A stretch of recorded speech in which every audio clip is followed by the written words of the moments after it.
Time to do that July reading wrap-up. Starting with 2-star read. Blood of Zeus by Meredith. If everything went as planned, you just saw my try a chapter video that released this past weekend, and I tried a chapter of this book there. It didn't go well, which is why it's sitting here at 2 stars. I think overall the writing's actually pretty decent here. What turned me off to the story is that it is a teacher-student relationship, and beyond that I had a lot to say about the way the college course curriculum was structured, which probably implies that like the romantic tension or the character building going on there is not happening in a way to distract me from something else that was huge red flag for me. So I just think content-wise, my interests and that story didn't align, and it actually like rubbed against me the wrong way, which is why it's here in 2 stars. Additionally, I don't know what it is about these protagonists, but they're immediately insta-love attracted. In this case, her like attraction to him is above and beyond what I think is even appropriate for insta-love, especially given the context that she is a student and he's walking in as the professor and this is their first time meeting. I just think it is so odd that like she's immediately fixated on his good looks, and in particular talks about his thighs several times. And maybe this is just a me thing, but I think that's like super creepy. I would not notice a man's thighs, or a woman's thighs for that matter, like on first meeting for any reason, unless they were like lifting that leg up and like, look at my great thighs. Like that would be the only situation where that would happen. So I just think it's so creepy. He's probably like half the time behind a podium or behind a table, and somehow she's still got like a look at them and is like drooling over them. Roll me into 3-star reviews. Turn of the Screw by Hendrix. This is a gothic classic that I read as part of my new Nevermore Notes book club, which you can join in the link down below. We voted on another classic gothic read for August, and I'll talk more about that in our TBR section. But right now, let's talk about Turn of the Screw. I thought this was like okay. Language-wise, it was doing its gothic thing. It's very innovative within its time period to do this epistolary first-person narrative style and to use the governess as like the main driving force. Something that's like very interesting about it is that even though what happens in the story is obvious, like I could tell you all of the plots beat for beat, what's happening is also very like ambiguous, because the governess is seeing ghosts, but she is the only one who sees these ghosts. So we have to ask, like, is this a mental illness? Is she having a break from reality? Is she telling us a story to justify what happens at the end, which I won't spoil in case you guys don't know. I do think there's something there that's like gripping and perplexing and will compel you to keep reading through it. I think it's better than Castle of Otranto, which I read a couple years ago and have a video on here. But as far as like classic signature gothic works go, I think you'd be better off with like a Dracula versus a Turn of the Screw. Next is A Claim of Fortune by Jaymin.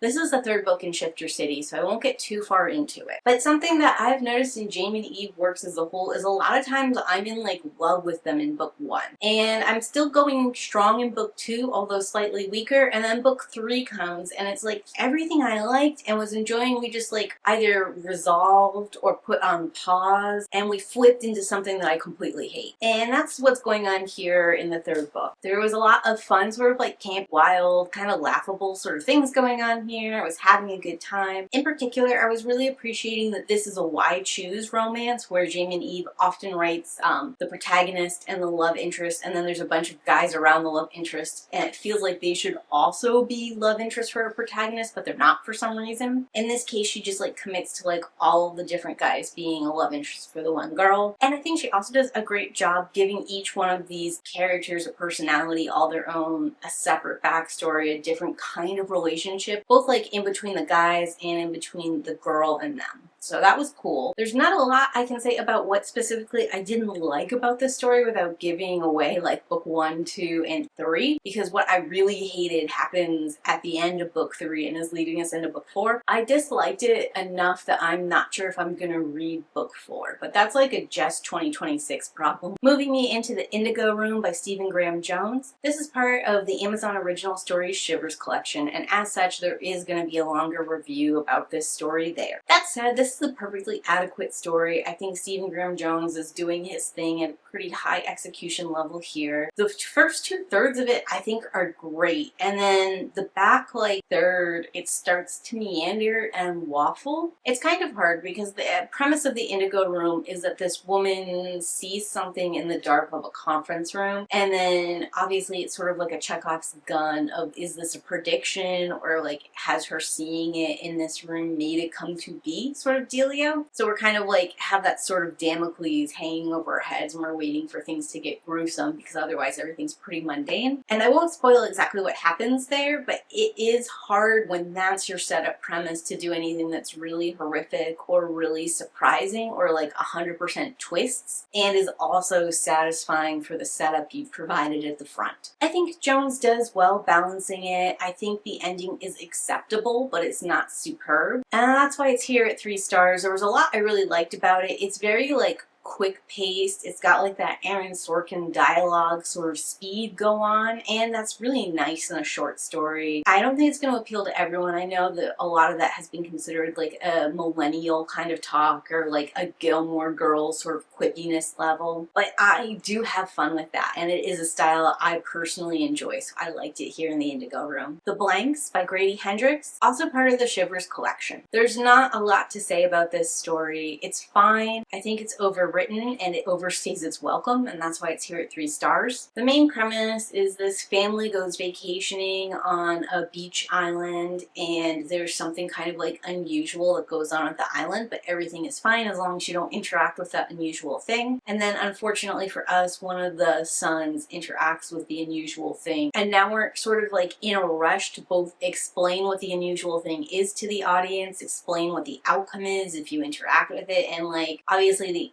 outcome is bad, so they're trying either to avoid that unfortunate end, or they're trying to like accept the unfortunate end, or maybe really do both at the same time. I guess that's sort of like a mild spoiler because I didn't read the back summary, but I think if you read the summary for this one, you get all of what I just told you in a quick little sip. Even for a short story, this is too long and too repetitive for my taste. I do think Grady Hendrix really plays very heavily in drama, and for me, some of that drama and build up, because the idea is not that original, just didn't feel like it had been earned. And last is going to be Slick by Roxy Collins. I've been a huge fan of Roxy Collins' Why Choose Omegaverse stories recently, so when I saw a couple new ones out, I thought it would be a fun little bedtime diversion. This one in particular intrigued me because our main Omega candidate is being like experimented on in an unethical manner, and I wanted like a little bit of that creepy, tense element in the front that leads to a happily ever after in the end. Unfortunately, we spend almost no time in this facility, and we don't really go over the different ways they'd experimented or harmed her in too much detail, and instead we like bust her out and have her experiencing a bunch of things in the world that she's never experienced before, or that she's been like memory wiped so she doesn't recall. And she's like very innocent, naive, but also because she's an Omega and they all have like those impulses or instincts, she's very sexual. I don't like that born sexy yesterday kind of character, so that was a big turn off to me. The relationships are not there with these characters, which is something Collins usually does really well. But in this case, the story revolves around a series of misunderstandings, miscommunications, and jumps to conclusions that like are very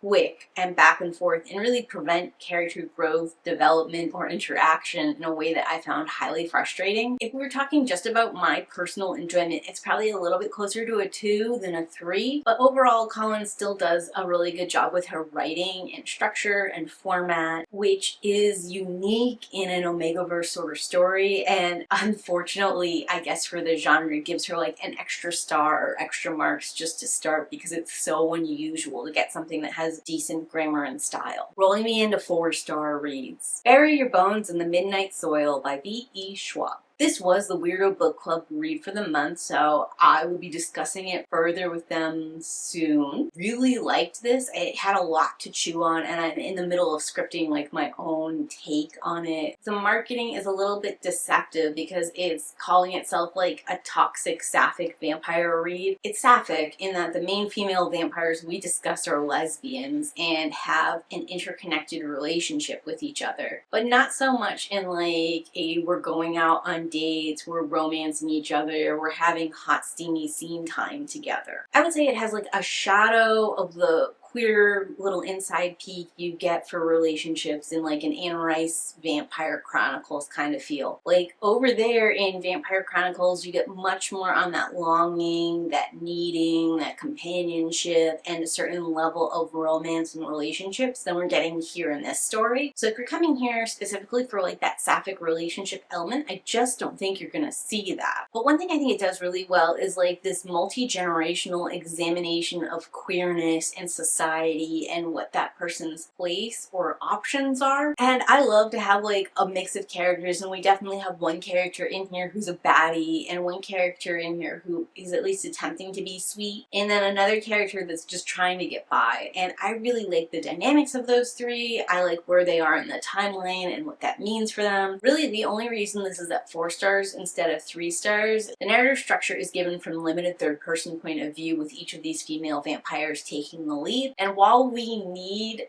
Maria/Sabine's narration to complete this story, and it actually has like a lot of meaning and gravity, at least within my reading of the text, I don't 100% know how we come by getting it. Like, there's Maria/Sabine, there's Charlotte, and then there's Alice. Alice makes the most sense because she is just here in the present day, bopping around, presumably like our main protagonist telling the story. And Charlotte in her talk, and on top of that, Charlotte is like more than free with her past, her current times, what she assumes she'll be doing in the future. She just rolls with it and tells you stuff. But Maria/Sabine has never told anyone about her history or past. So the fact that we're getting it and there's no way that she herself has written it to us, in fact she doesn't like value writing, reading, literature like at all, makes it very curious. Like, how do we know what we know in a like an immersive manuscript, how did this get created kind of way? And I found that sort of like distracting throughout the whole narration, because like it makes sense that Charlotte is talking to us and telling us this information. It makes sense that Alice is talking to us, giving us this information. It makes no sense that we have Sabine's story. If we had taken more omniscient narration, I think it probably would have worked out okay, but just the way the narrative structure was in general and the kind of information we were getting didn't align for me. And there were a couple other threads that I would have liked to see explored that we just didn't get to see explored. And, you know, 5 stars is a perfect read, and this isn't quite there. Rolling me into A Curse of Fate by Jaymin. This is the first book in the Shifter City series, and it's like a solid 4. I really had a lot of fun. I forgot how much I like Jaymin Eve's writing, how I sort of enjoy her plucky characters. I really think she found her stride, adding this why choose element into her writing. I am not in on the sports romance train, so I didn't love that we were getting a little teaspoon of the hockey romance genre in here, but I love her return to Shifters. I think she does Shifters so well. I liked this new setup she was presenting us and how it had come into being and all of that. I love her formatting and structure here. It's really nice. And I think Emmy as a character has just enough character traits to be a person and be doing their own thing. Followed up with the sequel, A Twist of Luck by Jaymin Eve. This is a very low 4-star, barely made it into this category. While I liked book 1 and it left me on a cliffhanger very engaged and interested in this book too, we just lingered way too long on the peril between Emmy and one of her significant others, and that went on way too long and took up way too much of the book. It pulls me back in at the end where it left me with this cliffhanger that I thought was very interesting and had a lot of implications, and I thought was gonna be difficult choices and not 100% perfect happily ever after, or like some sort of negotiation to get close to that happily ever after. But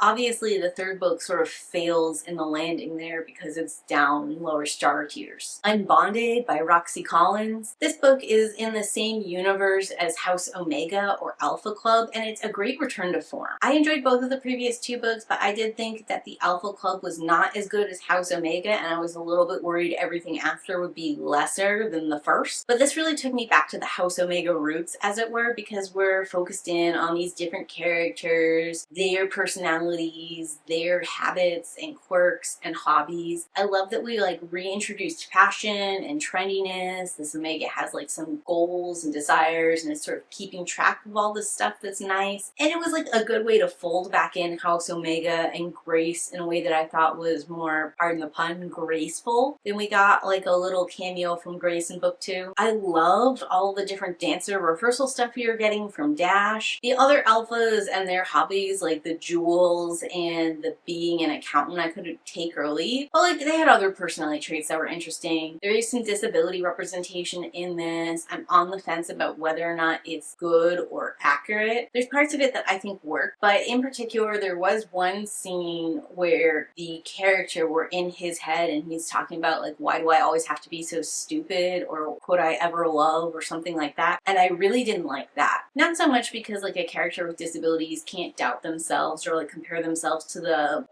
mainstream and feel like they're lacking in some kind of way, or feel like there's a pressure that they're not living up to or something they're missing. That part is fine. And in some ways I can even see it being like realistic, but I don't really know Roxy Collins other than the fact that she writes these stories, and it does leave a bad taste in my mouth. This could be like a neurotypical person writing this about how a neurodivergent person feels about themselves. Like there's just something in that that feels so inappropriate and like a little cringe inducing. I mean, it's probably not fair of me to feel that way, but like there is part of my mind that's like outside of the book, reading it, thinking about the author as they're writing and devising the story, and that part of me was just like, oh my goodness, can she write this? Is this okay? I don't know if it is. Moving me into A Night and Day in Misery by Catriona Ward. This is also part of the Shivers collection and will have a longer standalone review later. To me, this story felt a lot like Stephen King's Room 1403 because both of them focus on a parent having lost a child and going through a heavy grieving process, and like there being a supernatural something that's sort of like playing on that. Both of them go in heavily different directions. In this story, it's not like a haunted room that's tormenting our character. It's a series of other things that are. But I think both of them really do a great job capturing that grief a parent has when a child's been lost and like trying to move on past that and failing. This story I like a lot better than 1403, but I do think it went on a hair too long and took just one too many twists and turns on the road to like revealing itself. But overall, solid construction, great atmosphere, wonderful writing. Which rolls me into 5-star reads. Jackknife by Joe Hill. This was entirely unexpected on my part. Again, it's part of the Shivers collection, so it will have a longer review. This is so good. I think Joe Hill does so much better than Stephen King. Like, the story starts intriguing, the middle is intriguing, and the end was brutal and intense and everything you want in a horror novella. There's not a lot to say about it plot-wise.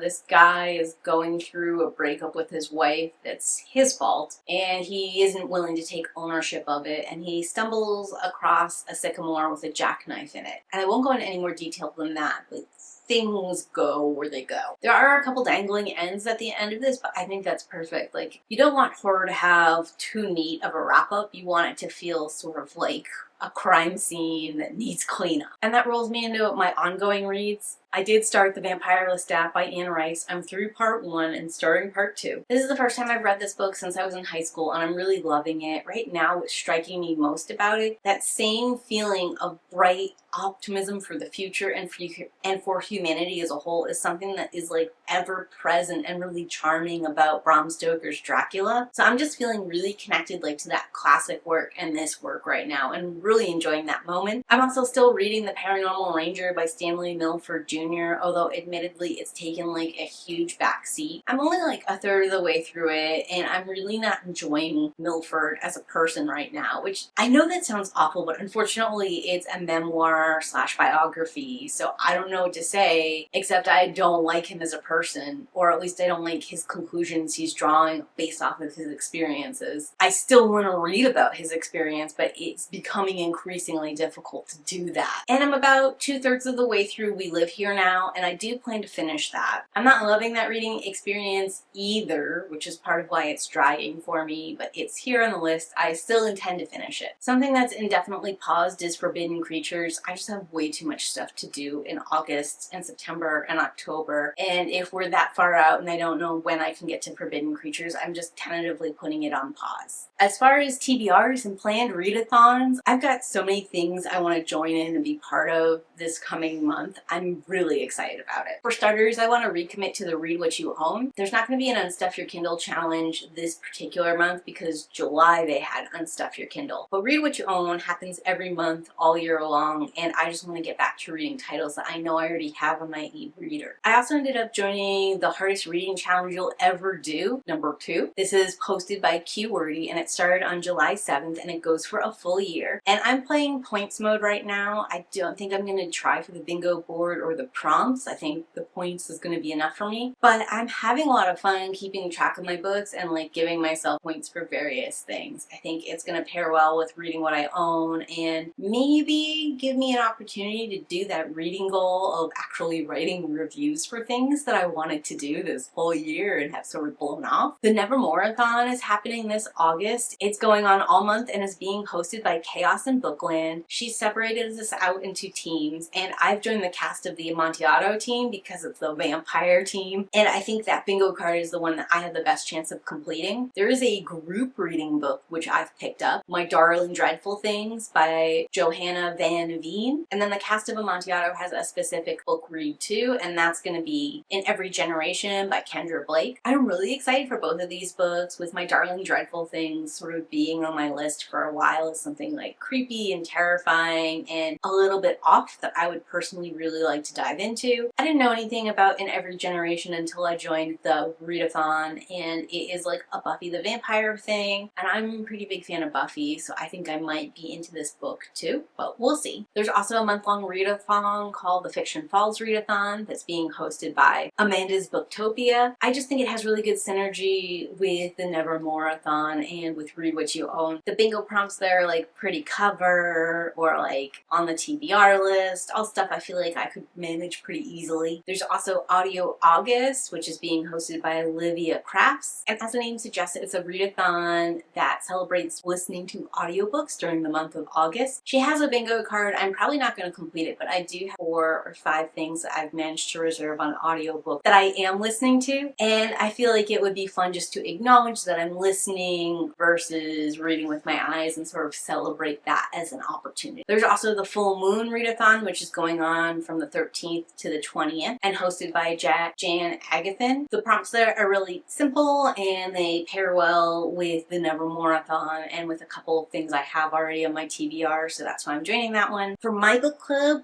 we voted. We're going to read Carmilla this month. If you want to join us, again, that link is going to be down below. I hope to see a couple of you there reading Carmilla with us. Women in Horror is reading The Bewitching by Silvia Moreo Garcia, and of course I want to pick that up. I can't wait to dive into that. And then Weirdo Book Club has also voted, and they're going to be doing I Got Abducted by an Alien and Now Am in a Rom-Com, which sounds like a silly, fun, goofy time, so I'm going to read that one with them too. So those are all of my plans for August. It's actually quite a bit going on, sort of like ending my summer reading with a bang, if you will. But talk to me in those comments down below. Did you have a favorite read for July, or do you have any special plans for August? And for all of you who made it this far, the secret emoji is going to be a skull emoji. And as always, keep reading.